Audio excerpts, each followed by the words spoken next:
একটা গরিব যখন বড়লোক হয়, তার ভাবভঙ্গি, চাল চলন, কথার ধরন দেখে তাকে বোঝা যায় সে ছোট থেকে বড় হয়েছে।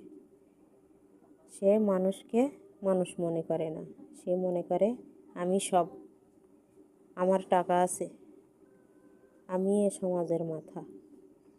আর একটা বড়লোক, সে গরিব হলেও তার একই মর্যাদা থাকে, সে একই নিয়মে চলে। তাকে দেখে কেউ বুঝতে পারে না সে বড়লোক আছে না গরিব আছে। তার লিমিট সে বজায় রেখে চলে। এই হচ্ছে বড়লোক আর গরিব লোকের পার্থক্য। ছোটরা বড় হলে তাদের ব্যবহারে বোঝা যায় সে বড় হয়েছে।